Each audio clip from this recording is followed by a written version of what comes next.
Peu de jeu, mais beaucoup de combats. Le score est de 3 partout quand ici, Aliki Fakaté se rend coupable d'un plaquage haut sur Dimitri Zarzeski. Monsieur Péchambert arrête le chrono et revient à la faute. Au ralenti, geste pas vraiment dangereux, mais tout de même, carton jaune adressé par l'arbitre contre Aliki Fakaté. À 15 contre 14, le Racing alors monte en puissance. Sa mêlée notamment, qui emporte ici le pack girondin et obtient une pénalité. Titulaire aujourd'hui à la place de Sexton, Jonathan Wisniewski ne se manque pas et permet au Racing de mener 6-3. C'est alors le début d'un festival offensif entre deux équipes tournées vers le jeu. Marc-André ici est stoppé dans les 22 mètres girondins.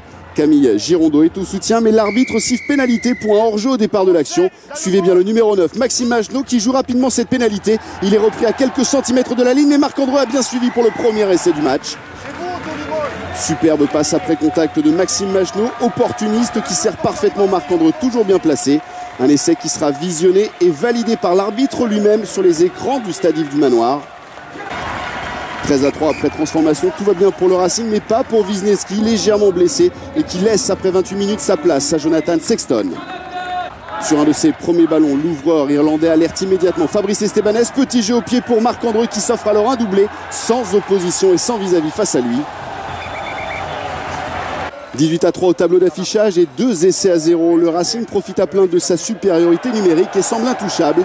Mais à Bordeaux, le danger est permanent et se nomme très souvent Taleboula. C'est lui ici que Bruce va servir pour ce que l'on peut appeler un chef-d'œuvre. Percussion sur planté, accélération face à Zarzeski, fin de passe et cadrage débordement sur Benjamin Fall.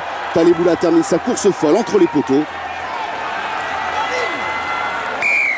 Au ralenti, rien à dire, le geste juste, la course parfaite et un joli sourire en plus. Taleboula s'offre ici un essai de classe internationale et relance totalement son équipe dans ce match. 18-10 à la mi-temps, Laurent Travers est inquiet car Bordeaux a retrouvé des couleurs. Sa mêlée notamment, qui en début de seconde période enfonce le pack du Racing et obtient à son tour une pénalité.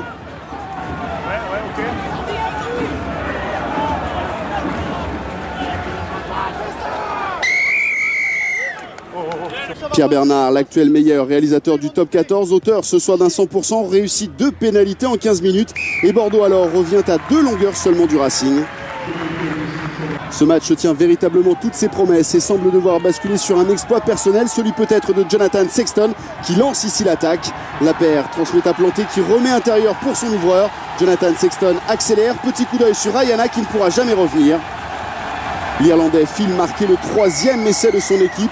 23-16 puis 26-19, le Racing finalement maintient son avance et décroche une 3e victoire de suite. Pas de bonus pour les Ciels et Blancs qui ce soir n'ont pas eu besoin du pied de Sexton mais plutôt de ses mains, elles aussi très à droite.